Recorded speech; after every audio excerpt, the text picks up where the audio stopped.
Broadcasting from the Investor Hour studios and all around the world, you're listening to the Stansberry Investor Hour. Tune in each Thursday on iTunes, Google Play, and everywhere you find podcasts for the latest episodes of the Stansberry Investor Hour. Sign up for the free show archive at investorhour.com. Here's your host, Dan Ferris. Hello and welcome to the Stansberry Investor Hour. I'm your host, Dan Ferris. I'm also the editor of Extreme Value, published by Stansberry Research. Today, we'll talk with Simon Mikhailovich. I invited Simon on to talk about gold, and I promise you he will not disappoint. Simon's been around for decades. He's had a very long career, and I really want you to hear his perspective on gold. This week in the mailbag, Ludwig H. asks if the loser in the upcoming presidential election will accept the outcome and whether or not we'll see a civil war in the United States. There are also questions about gold and Bitcoin. Stick around for those. In my opening rant this week, we'll talk some more about Kodak, a business that was very clearly taken to Stephen King's pet cemetery. I'll explain what I mean in a few minutes. That and more right now on the Stansberry Investor Hour. All right, you remember Pet Sematary, don't you? Yeah, the creepy movie based on the Stephen King book where basically this guy, this doctor, moves out to the country. You know, he wants to get away from the city and start over and have a better family life. And they move into the country on this property that has this old pet cemetery on it. And the pet cemetery is weird. It's on this Indian burial ground or something like that. And you can, people take you could take your dog or your cat, or as in the film, a person who is killed, who has recently died, and you take them and you bury them up there beyond the pet, just past the pet cemetery on the old Indian burial ground, and then they come back to life. Except the person who comes back to life, or the animal that comes back to life, they're completely creepy and weirded out, and they try to kill you. So it's insane, right? So what I'm saying here is that Kodak, which we talked about last week, has been taken to the pet cemetery, right? They've tried to bring it back to life, and it's already getting completely creepy and weird. Okay, so let's just take this one thing at a time. All right, now I made a couple of little mistakes in the timing of the share price movements and the dates, and I want to fix those. So forget what I said about that last week. Here's what happened. Let's just get this right. The stock closed, Eastman Kodak share price closed Friday, July 24th at 210. The volume was like 75,000 shares. It's just typical. This stock is down like 95% from, its high of like 6 or 7 years ago, something like that. And, it's a shell of its former self, right? It's Kodak. It's on the way out, right? They managed it straight into the ground. So then Monday, July 27th, the stock opens at $2.13, goes as high as 265 and closes at 262. And the volume is like 1.6 million.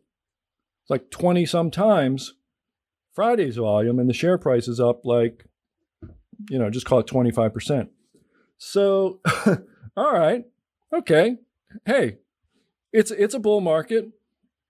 Lots of people are stuck at home. Any stock can go up. Not a big deal, right? Yeah, okay. Big deal happens Tuesday.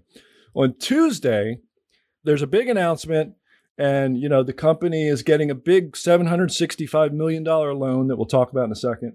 And they're going to get into the drug business. And the purpose of this is, President Trump invoked the Defense Production Act, which basically puts money in. It was really designed to put money into wartime efforts, to direct money to things to businesses and services in preparation for war. It was passed in the 50s around the time of the Korean War. We talked about it last week, right? So Trump is just saying, well, we're going to invoke this thing and we're going to get money to U.S.-based companies to try to manufacture more drugs in the United States because, we've manufactured too many drugs in India and China, right?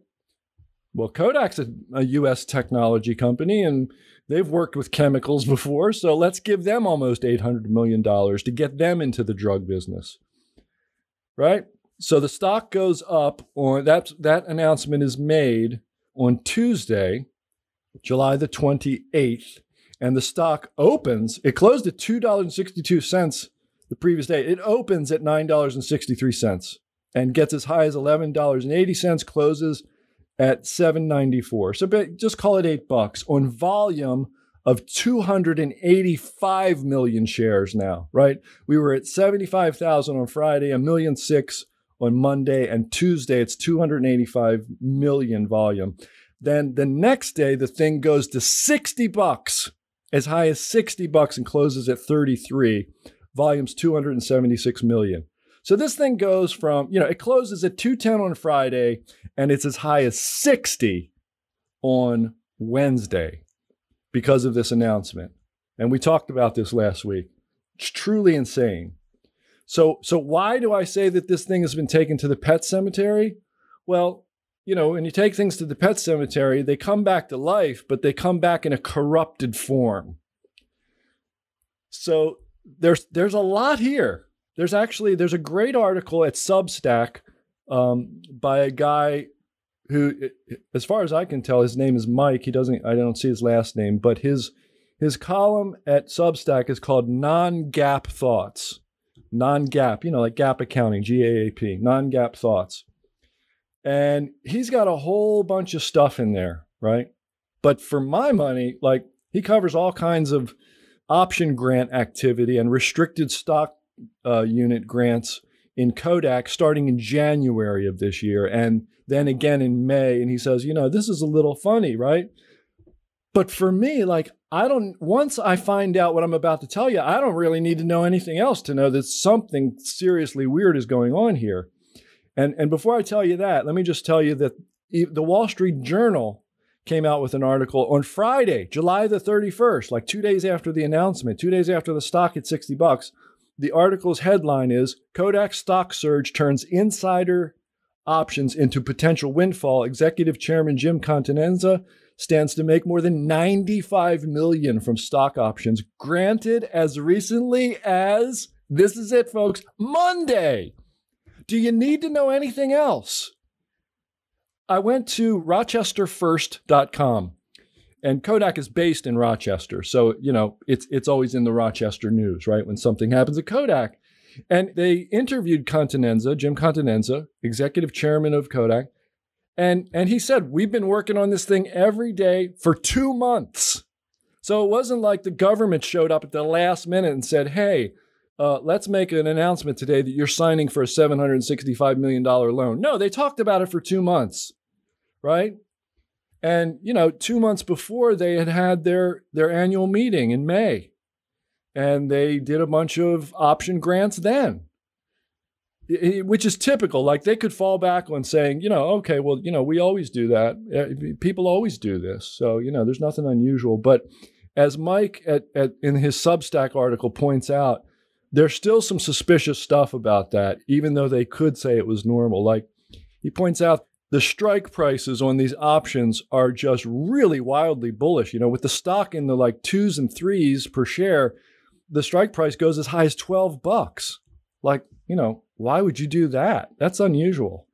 And they have a lot of discretion. They think about those strike prices.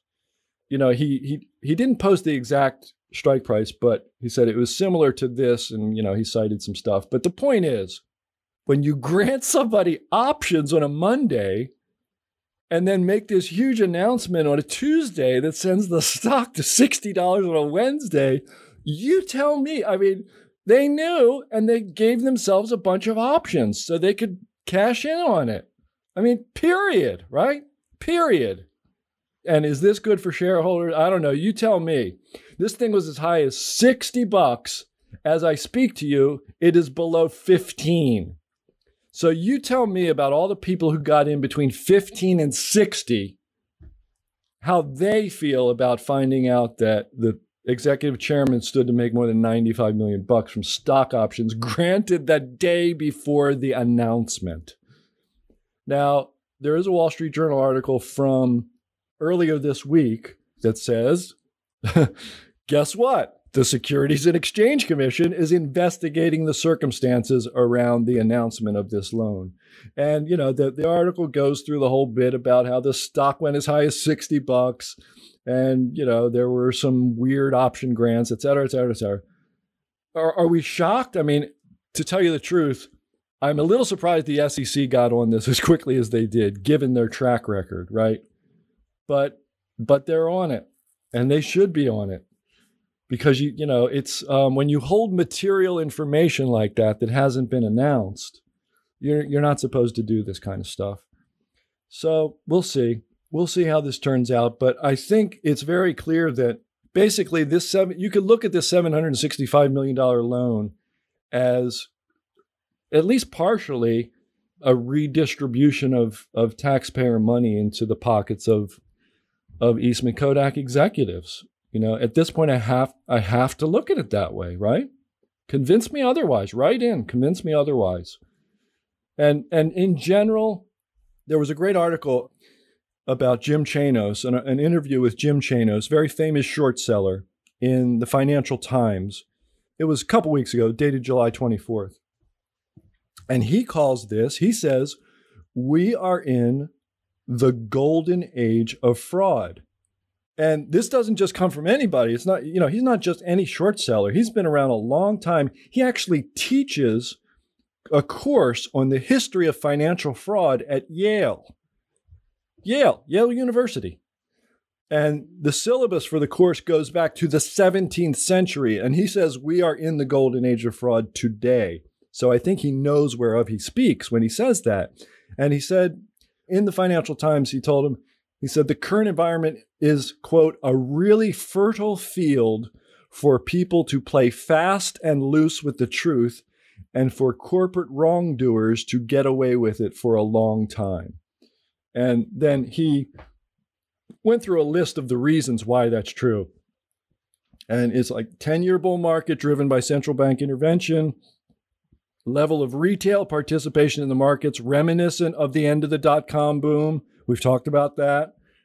All the Robin Hood crowd and Davey Day Trader. Trumpian post-truth in politics where my facts are your fake news, Chanos said. I mean, okay. Silicon Valley's, quote, fake it until you make it culture, which is compounded by FOMO, the fear of missing out. Not sure what he means exactly by that. And he said all of this is exacerbated by lax oversight. Financial regulators and law enforcement, he says, are the financial archaeologists. They will tell you after the company has collapsed what the problem was, not what the problem is as it's happening. And he says it's all, quote, a heady witch's brew for trouble, end quote. And I feel the same way.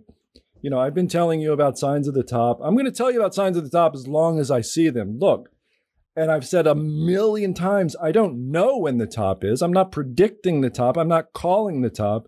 I'm just saying that when stocks are more expensive than they've ever been in history, and you get, companies like Kodak being taken to the pet cemetery and, resurrected in this corrupted form, and Davey Day Trader and all the rest of it, it just, it doesn't look good, and interest rates at, diddly squat, right? With the 10-year bond is like, last time I looked at it, below 0.6% yield. 0.6%. Imagine lending somebody money for 10 years. And what do you get out of it? Well, you get your money back after 10 years. And in the intervening time, you get 0.6% yield per year. Not a good deal. Which is not to say that, bond prices can't go higher, that interest rates can't go much lower. They can go negative. We've seen it around the world. Japan, Europe, etc. So I guess in short, the market can remain irrational longer than you can remain solvent. If you're trying to bet against it, it's a bad idea. Doesn't mean you have to participate, right? It doesn't mean you have to go chasing stocks around and chasing bonds around. I think, on the contrary, you need to be very aware of what's in your portfolio and very aware of whether or not what's in your portfolio today is some, bubble-fied, unprofitable, tech speculation, or if it's a real business that is likely going to be around in another 5 or 10 years. And even if it's a great business, we cite the example of Cisco all the time. I've cited it many times. And I think I misspoke once because I said it had broken even from its dot-com era high, but it has not yet broken even. I misspoke if I said that. The stock is $47 and the high during the dot-com was $80. So it's $47 in the year 2020 and the high in March of 2000 was $80. Okay? And Cisco is a great business. Or, it has been a great business at times. It's still a good one. And it gushes free cash flow. They sell plenty of products every year. And it's still around. It's got a $200 billion market cap. And yet, if you bought in during the frenzy, and I think we're in a similar type of frenzy right now, you're still waiting to break even. So just be careful out there. We're in the golden age of financial fraud, and they're taking companies out to the pet cemetery, all right? Okay, that's enough of that for today. Let's talk about gold with Simon Mikhailovich. Let's do that right now. We have talked about gold a lot on this podcast. Right now, people are asking, what are the chances gold could go to $2,500 an ounce? Well, experts say that it may happen sooner than you think.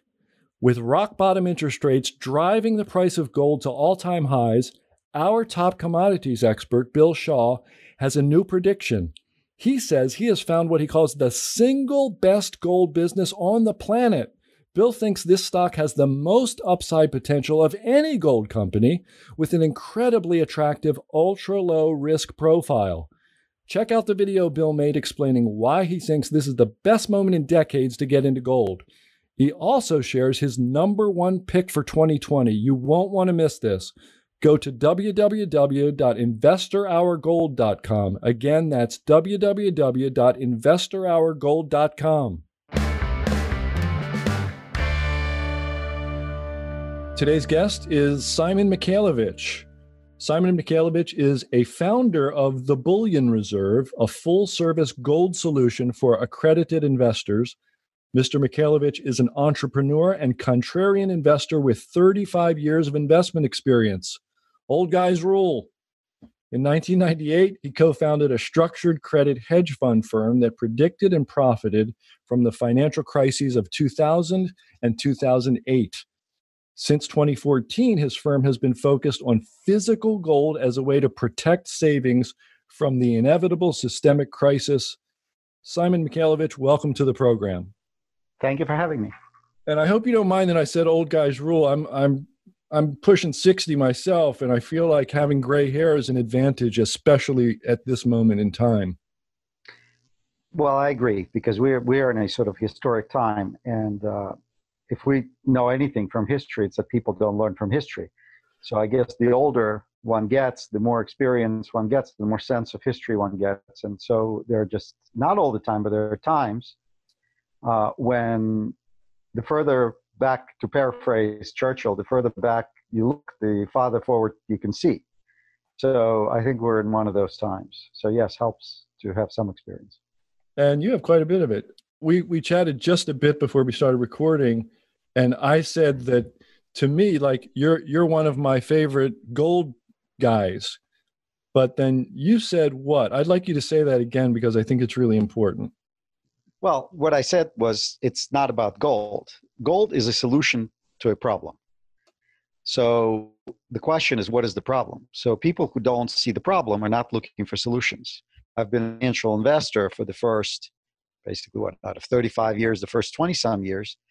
And I just found it because I focused on the macro outlook and history and story of financial cycles and debt cycles. And I realized that the situation we were in was unsustainable. And so in the world where financial assets, or the world that has been financialized and flooded with financial assets, the question was, how does one protect purchasing power of one's savings in a world where the money in which these financial assets are denominated is being debased? and the debt is growing. And so I came to gold as a solution to a problem, not as a thing in and itself. So there's really no need to be an expert on gold, because gold is just a hunk of metal. The expertise is in macro environment and understanding the conditions. Once every, I don't know, 80, 100 years, there's a time when qualities and properties that gold has become extremely valuable, whereas at other times there may not be quite as valuable. And so that's really focused on, and that's what brought me to switch focus from credit and financial assets to physical gold. I see. So whenever someone talks about gold as a store of value and the alternative asset, inevitably, it's not usually me, but someone somewhere will push back and say, but when there's a crisis and the price of everything is falling, the price of gold falls too, doesn't it? People confuse price with value. And specifically, the biggest advantage, or there are a few qualities that gold has that no financial asset has. And these qualities are not of high interest during normal times, which is why financial investors make the arguments, a whole number of arguments, one of which you just cited. Gold, among other things, does not have risk of permanent impairment, which financial assets have. Permanent impairment is when price declines because the value is lost permanently. So the company goes bankrupt, or Argentina, for example, just restructured its debts. 3 years ago, they issued 100-year bonds over par. And 3 years later, they just an agreement with credit to haircut those bonds to 55 cents on the dollar. Now, it's not like the value of the bonds declined 50% and then went back. It can't go back. 55 is the most you're going to get, and maybe less.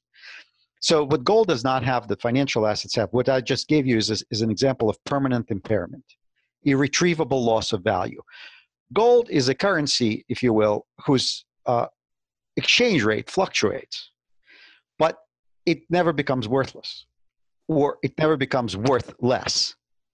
And that's one of the reasons why it is such a store of value through thick and thin. Yes, the price in the moment may drop, but if you own it in physical form without leverage, it will keep its purchasing power through the crisis and then some. And usually, actually, these price drops have been shorter and shorter, because gold's demand for gold is inversely correlated to confidence, and supply of gold is directly correlated to confidence. Let me unpack what I just said. When confidence in financial assets, property rights, political stability declines, investor demand for gold, for something safe that has in addition to having no risk of impairment, which all financial assets have plenty of, it is completely independent. It is the only tangible, independent financial asset. Independent means it does not rely on banks, counterparties, does not need to be transacted to the financial system, and does not rely on the financial system or banks or financial markets. It's not issued by anybody or approved by anybody specifically. So it's independent, it's lasting, it's virtually indestructible, and portable, and malleable, and a lot of other things. So all these qualities taken together is what makes it attractive in times when financial assets become unreliable, because people look for an independent store of value that doesn't rely on the banking system. So demand for gold, when confidence declines, increases because investors are looking for safe. Now, supply of gold is highly inelastic. There's a certain portion of supply that comes from the mining companies. They would sell it, and always. The marginal supply has to come from people who already own gold. Well, they're willing to sell their gold at the right price when they're confident that the money they're getting in return is money good, or value good, if you want to put it this way. So what you have situations where people who don't own gold suddenly urgently want to own it, and people who already own it are reluctant to sell it for the same reason, because of loss of confidence. So that's the asymmetry that gold has, which is similar to insurance, where it does nothing for a long time, and then when events start unfolding and it becomes obvious, it suddenly starts behaving in a very strong way, sort of an asymmetric repricing. So Simon, with what you just said about gold demand increasing when people lack confidence. Do you find it unusual that U.S. stocks especially are doing rather well and are quite expensive, and there's quite a bit of demand for them at the same time that gold has made new all-time highs? Gold is a much smaller market, particularly physical gold, than global stocks and bonds. So it doesn't take as much pickup in demand there to create significant price changes. In fact, most investors don't own gold, Western investors. And so I think we're in the very early phases of this demand for gold. It's very, very early. Most institutions have nothing, don't have any gold. Now, stocks are a function. I mean, this is a bigger discussion. The question is who is buying stocks. Everybody's buying. People who don't know anything about stocks are buying them because the price is going up. The biggest managers of stocks are hired managers. They're in the asset gathering business, and they're in client retention business. So their behavior is not necessarily driven by fundamental outlook as to what to do. They cannot be outside of stocks are going up, because then their clients will fire them.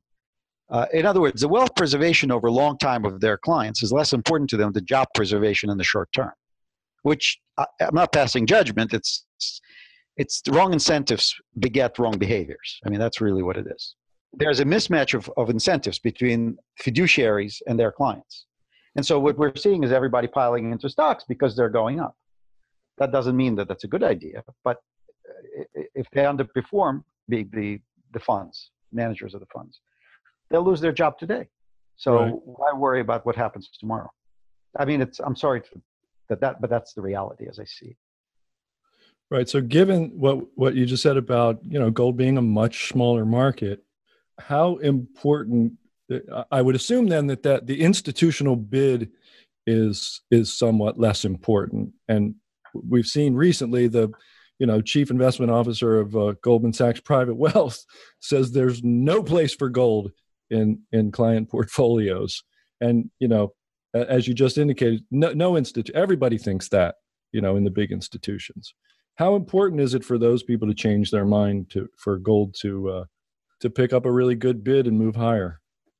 Those people will change their mind for the right reason or the wrong reason, but they will change their mind for the same reason their mind is made up about stocks. Stocks have been going up for a very long time. It's a big discussion as to why that's the case. It has a lot to do with money printing and debt creation.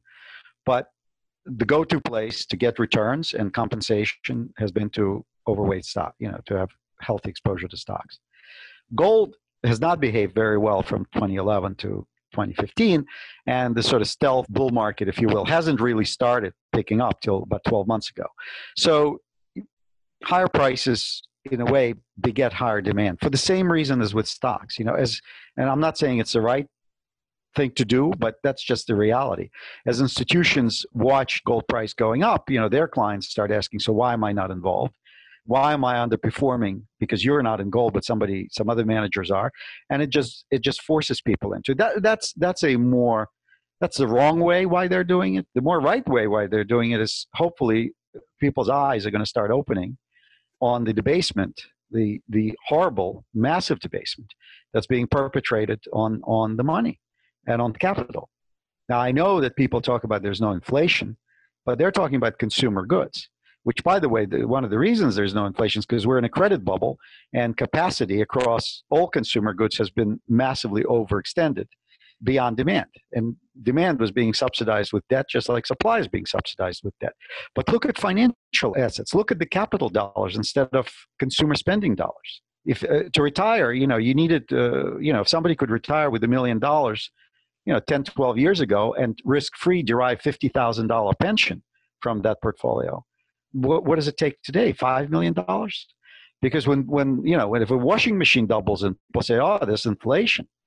Now, when stocks double in price without any increase in earnings or any other change, just like with the washing machine, they say, oh, it's a bull market, or it's multiple expansion. But it's inflation. It's the same thing. You're paying more for the same thing. And so capital is being debased. And the capitalist system without capital, it's like dinner without food. I mean, it just,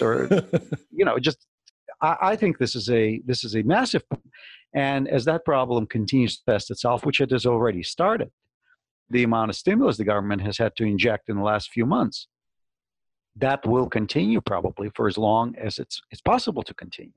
But essentially, it's a confidence game. It's just based on confidence of the participant.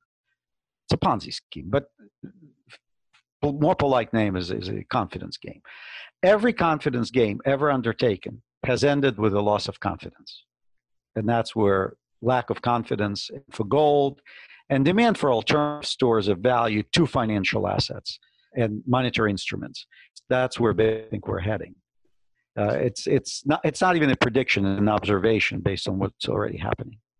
So how do you feel about other alternative stores of value? Like, does Simon Mikhailovich own Bitcoin, for example?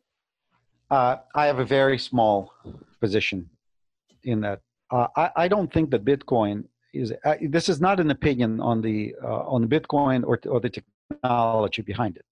This is an opinion on the power of state and crises and how crises happen. I think this is an untested technology. I mean, it has never lived through a systemic crisis. It is a first-generation technology. It relies on the internet and the networks. And for example, we're just watching right now as the Trump administration is threatening to ban an app, TikTok, right? Mm-hmm. Well, think about it. I mean, if a government can ban a particular app, why would it not ban, say, Bitcoin wallets? And if it has power to enforce that, which I believe it does, because it controls the internet, the highway. So you can travel on the car with something illicit in your trunk, but the highway patrol still can see the car. The cameras are still watching your car moving. And they know your tags, and they know which ramp you took on and off and where you came on. And so it's not like they may not know how many Bitcoins you have, but they can see where you've been and what you've done with your travels on the internet. Physical gold is completely disconnected from the system. In other words, it's like the war on drugs. I mean, I'm not comparing gold to drugs. I'm just saying it's like the reason the war on drugs has never been able to be won is because it's not feasible to track physical portable goods. It's just not, because it's not subject to technology. It requires human tracking, and that's limited. There are natural limitations. It's the same with physical gold. It's not on the grid, if you will. It could be on the grid, but it could be taken off the grid. Digital assets can be taken off the grid into hard wallets, but in order to transact, they have to come back on the grid. Gold never needs to come back on the grid, and that's the difference. I see. While I have you here on this topic of gold being, you being able to sort of take it out of the system, the National Bank of Netherlands made a funny statement. Funny to me last year. They said gold is the anchor of trust for the financial system. And I immediately thought, in whose eyes? Certainly not in Goldman Sachs' eyes. And I suppose central banks have been buying some gold. But it struck me as a funny statement, because I tend to think of gold as the outside of the financial system asset. Maybe they were just using the term financial system in some generic way that I failed to appreciate. Do you think? I think that one needs to take the opposite view for a moment. Just try it on. People think that gold is a religion. Well, yes. People do. They think it's some sort of a religion, some sort of cult. I think it's only rationally to want an asset in an uncertain environment that is, independent, lasting, it can be replicated like financial assets. So in times of uncertainty, times of crisis, it is rational for people to look for safe harbors of some sort of uncorrelated, independent, portable, cyber immune, by the way, asset. It's a perfectly rational thing. It's not necessarily needed, these qualities, during normal times, but in times of trouble, it's rational to seek those qualities. On the other hand, I would say that financial assets are probably more of a religion, because people believe in promises. See, gold is not a promise. It's just a physical element, atomic number 79. That's in limited supply. It is what it is. It's easy to test what it is. So people in the meantime have believed in structured credit and promises of Argentina, in promises of countries that have defaulted multiple times. They're believing promises of the US government that's creating money without end, that's under no reasonable circumstance could pay back the debts that we have run up in the past 30 years. There's just no plausible scenario how these debts could be retired in real dollars. So I would say that that's more of a religion.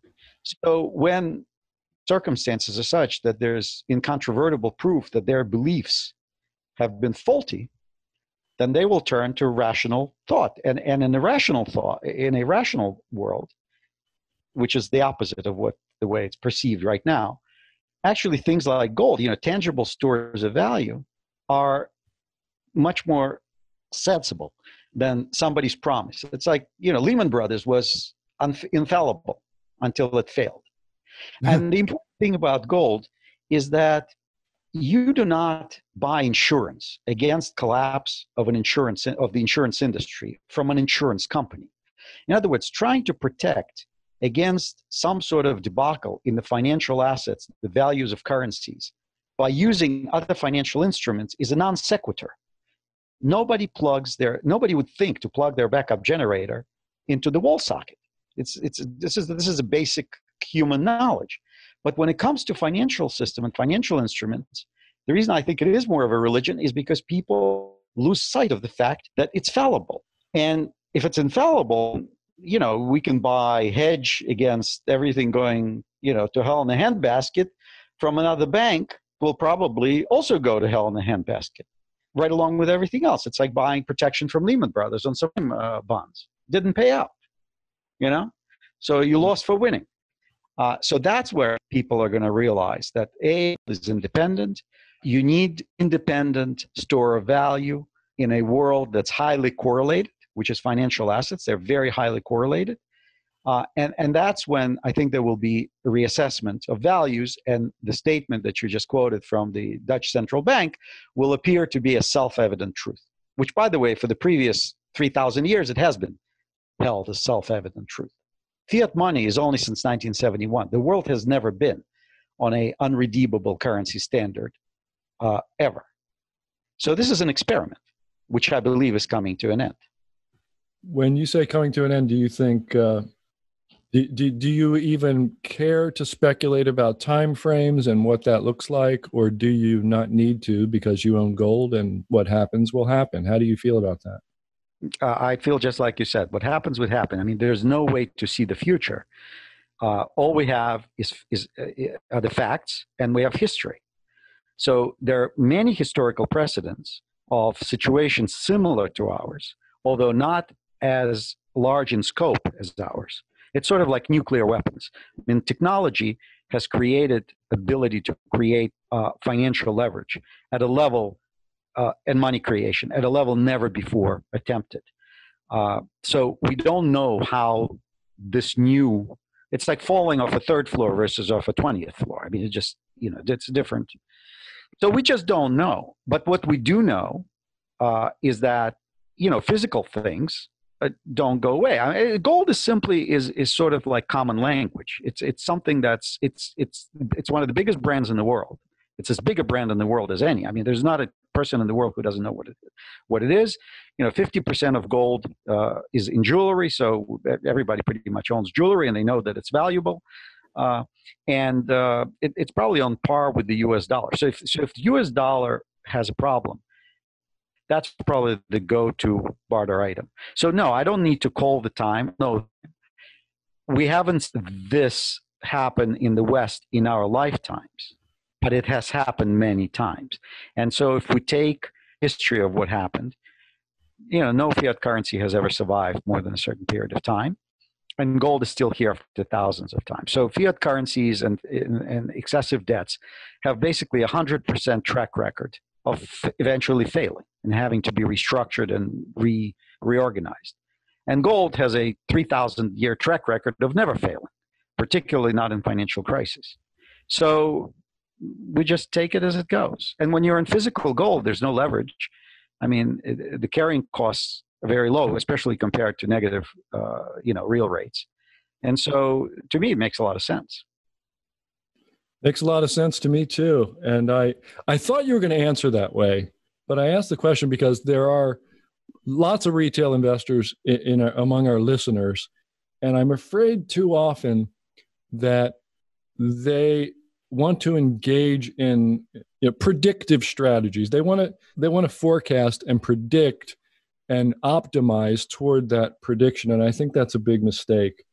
And they're uncomfortable. Most people are uncomfortable, aren't they, Simon? Just kind of holding this asset for what it can get them if things don't work out so well. And they look at it, and maybe it doesn't perform for several years, and they think, "Why am I doing this?" They feel stupid. They don't understand what it can do for them. So I'm glad you answered as you did. Thank you. Oh, sure. That. Well, to those who think every year, what am I doing? Why am I doing it?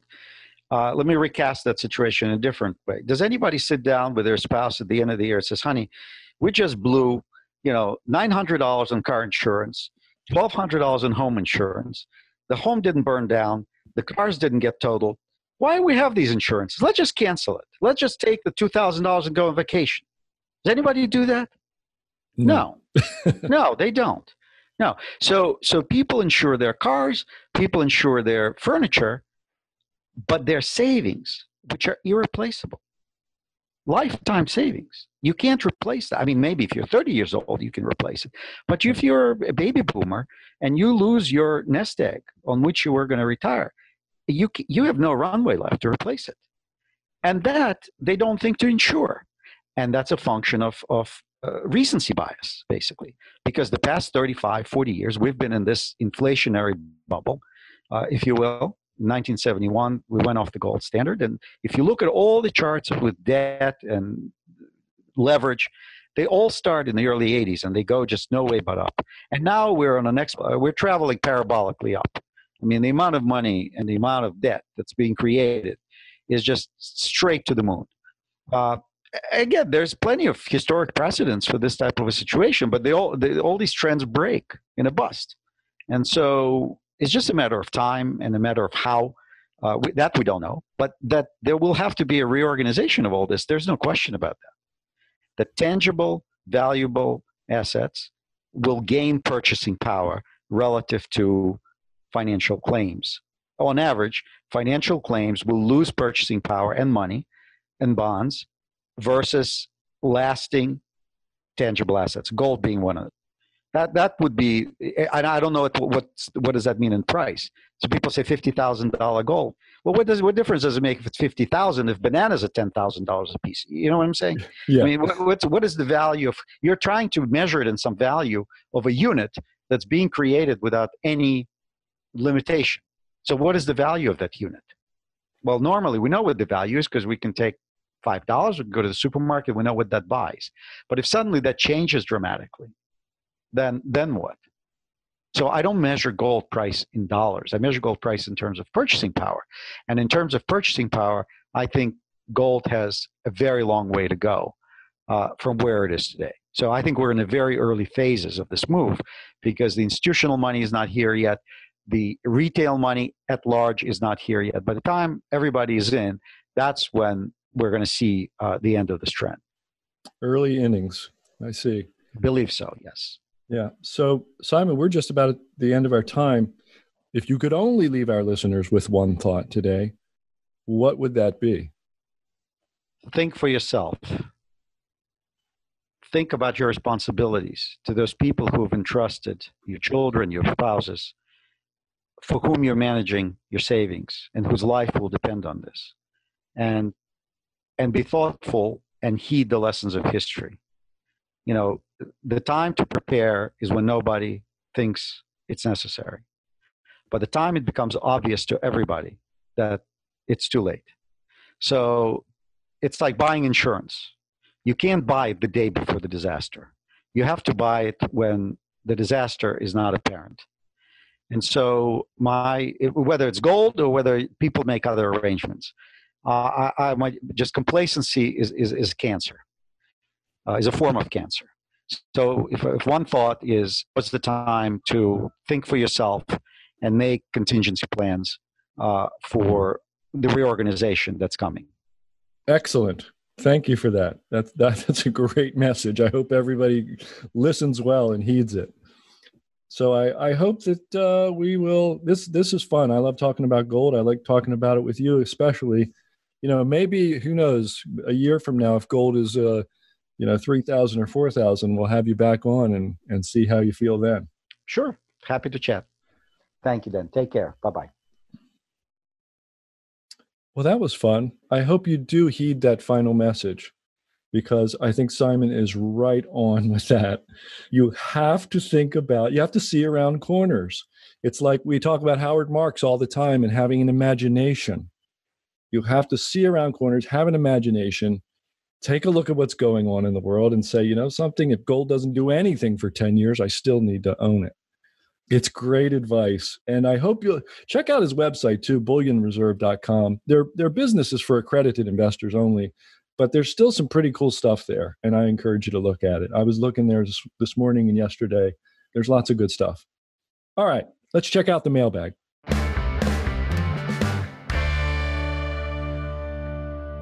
When my friend and colleague Steve Sugarud talks, I listen.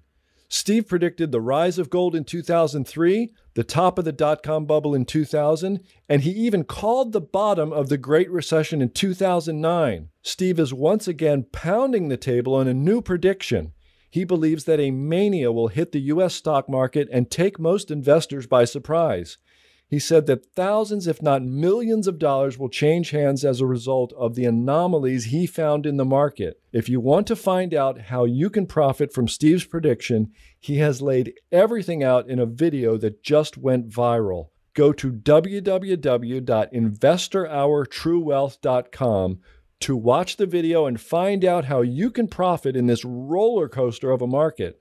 I watched it, and what Steve found is astonishing. Again, that's www.investorhourtruewealth.com.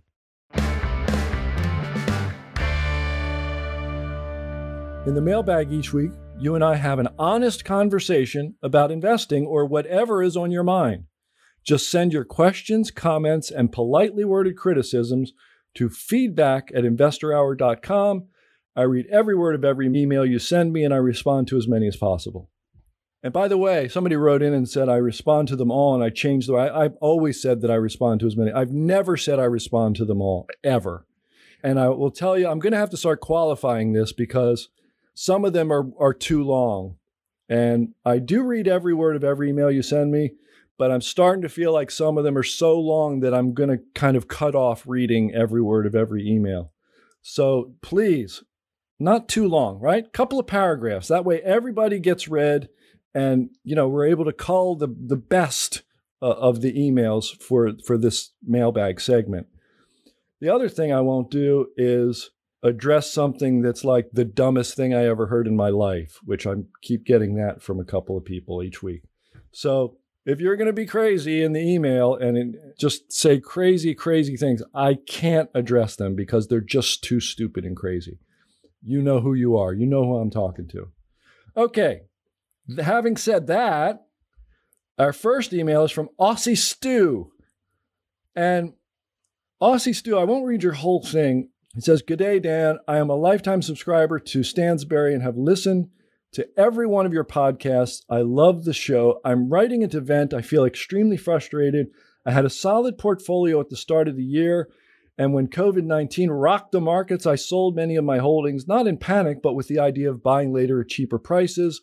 Like most people, the rally took me by surprise. And with every passing week, I thought it was just a matter of time before it came back down. Boy, was I wrong." Then he says, "Now I want to buy. The urge to jump in and trade and play catch up is overwhelming." Right? And then he says, "I even want to add to my gold and silver positions. It makes way more sense, but it's hard to buy when I could have bought so much more at the bottom. My portfolio is higher than it was before the crash, and I have some cash.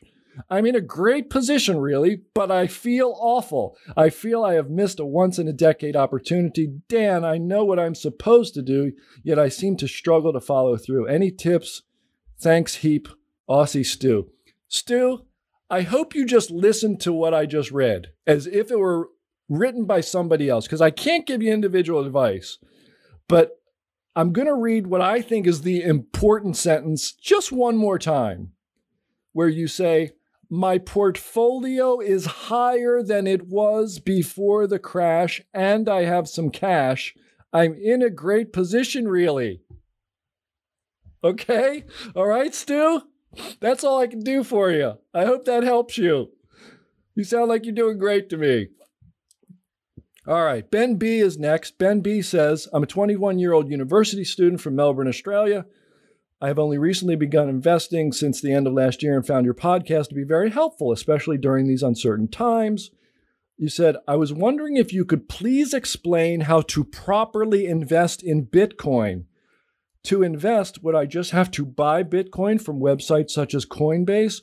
Furthermore, I was hoping you could please explain how Bitcoin works as an investment rather than just a mechanism to store money. For instance, I buy 100 Bitcoin, hold it for 20 years, and then sell it for a higher price or lower price. Thank you for your time and keep up the good work. Cheers, Ben B. The simple answer to your question is yes. You just buy, 100. Hey, if you got that kind of money, man, good for you. I didn't have that kind of money when I was 21 years old in college to buy 100 Bitcoin for, 11 grand each or whatever it is lately. So you're asking about how to properly invest in Bitcoin. Yes, we're just talking about buying it and owning it the same way you would buy and own gold, Ben. It's not an investment like a bond or a stock that has some associated cash flows or dividends or something. It's like a currency holding. It's like you're buying Swiss francs and holding on to them. We have to admit there's a speculative element to both of these things, to holding gold and to holding Bitcoin. Because, hey, what if the price goes, if gold is $2,000 when you buy it, what if the price goes to $1,000 and stays there for 10 years?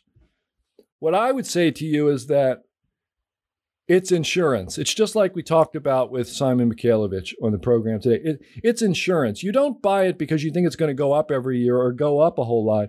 You buy it so that you have a truly diversified portfolio. And in the case of Bitcoin, Ben, you can buy a tiny amount.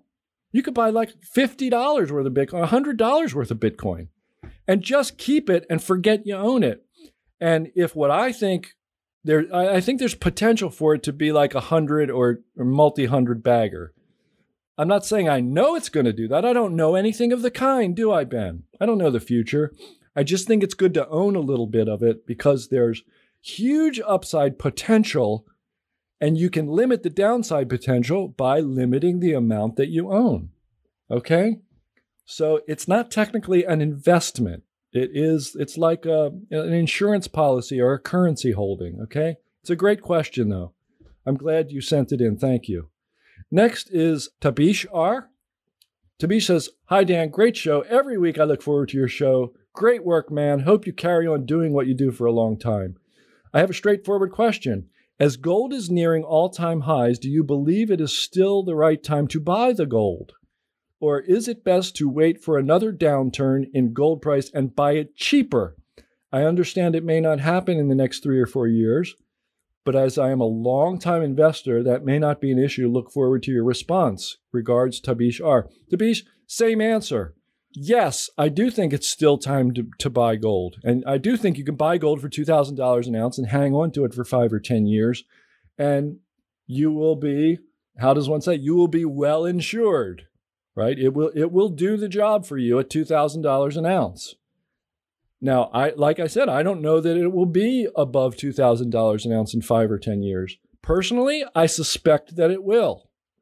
But I don't know that. I hold it as an insurance policy against monetary and economic and other types of mayhem. Good question. Thank you. Next, we go to Ludwig H. Okay? This is the moneymaker this week, folks. Ludwig, I love you for this question, man. Keep writing in. Ludwig writes in a lot. He's a really good correspondent. So I'm not going to read your whole email, sorry, but just I have to read this first section. Hi, Dan. Once again, thank you for the great show. I have a question for you when it comes to the USA elections. Will the loser recognize the result? Will the looting and rioting simply increase to a full civil war? Greetings from my holiday and likely new living location, Odessa, Ukraine. Best regards, Ludwig H. Wow. Here's what I think is the real answer to this question. I'm going to say I don't think we'll have a civil war in this country, and I think the loser will recognize the result. Why do I say that? Am I just keeping up with the status quo? You could say that I am. If you say that I am, I probably won't argue with you. But here's my thinking. The amazing thing about the United States having these elections every 4 years is that nobody's done it this long. Nobody's done it this long. We have peaceful transitions of power every 4 years. I mean, it's incredible when you look at the history of the world, a peaceful transition of power every 4 years. The military's not involved. Every now and then we have some, hanging chads in the voter results or something. But overall, we've done a pretty amazing. The system has worked, right? No matter what you want to say about the brilliant men, they're great men. I don't care what any woke jackass says today. The people who founded this country were brilliant, great men. Yes, they had slaves. And yes, they were brilliant. And the system they created has been incredibly robust. I mean, I'm surprised as anyone. And I think this is not a ridiculous question, Ludwig. This is a good question. Will the loser recognize the result? We should ask that. And I think the answer is still going to be yes. Will looting and rioting simply increase to a full civil war? I think it could go on longer. It's already gone on longer than I expected. We've had more than 60 straight nights of this in the Portland, Oregon area. So, but a full civil war? I don't think so. I don't think so. Great question, Ludwig. Great. Keep them coming, man. Next is Paul E. He says, I know the blockchain is at a whole new level of technology, but can it protect us from the manipulation of Bitcoin? Or will the big banks push it around for their own profits, just like the stock market, via high-frequency trading, triggering people's stops, naked shorting, etc.? Thanks, Paul E. Paul, I can't say that none of that will happen. My understanding of the situation is that the encryption around Bitcoin is really great, and that's what makes it so secure, right? It's very secure, it's highly encrypted, and I suspect that it will be very difficult for governments and for large financial institutions. Let's face it, they're backed by the government, right? They're too big to fail. I think those people will have trouble messing with Bitcoin, but you'll never catch me saying it's impossible. These are good questions. That's all I'm going to say about it. I still believe that Bitcoin is really secure, but the question should be asked, Paul. You're right. So this question is from Gary D. Last question. I want to go out on a good note this week. It says, hey, Dan, I always wonder where you find all these terrific guests, but then I remember that you spend all day on Twitter. Well, hopefully not all day, but sure.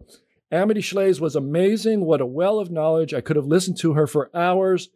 And so I did the next best thing. I purchased the Great Society audiobook on my Audible account and will listen to it next. I also added The Forgotten Man and Coolidge to my wish list there. She's amazing. I'm going to stop you right there, Gary. I agree. I could have talked to her for hours. I'd love to go through like every chapter of The Forgotten Man with her. It would take hours, but it would be great. Thanks as always for bringing such fascinating guests. I have learned so much from you and from them. I am truly am grateful. Thanks for all your good work. Stay safe and stay well, Gary D. Thank you, Gary. Gary's also a great correspondent. I know I'll be hearing much more from him.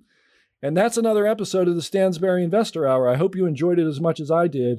And I really did this week. I really enjoyed this. Do me a favor, subscribe to the show on iTunes, Google Play, or wherever you listen to podcasts. And while you're there, help us grow with a rate and a review. You can also follow us on Facebook and Instagram. Our handle is @InvestorHour. On Twitter, our handle is @investor_hour. If you have a guest you want me to interview, drop us a note at feedback@investorhour.com. I've been getting those emails. I just haven't been reading them. Thank you. Keep the suggestions for guests coming. Till next week, I'm Dan Ferris. Thanks for listening. Thank you for listening to this episode of the Stansberry Investor Hour. To access today's notes and receive notice of upcoming episodes, go to investorhour.com and enter your email.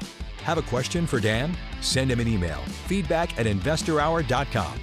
This broadcast is for entertainment purposes only and should not be considered personalized investment advice. Trading stocks and all other financial instruments involves risk. You should not make any investment decision based solely on what you hear. Stansberry Investor Hour is produced by Stansberry Research and is copyrighted by the Stansberry Radio Network.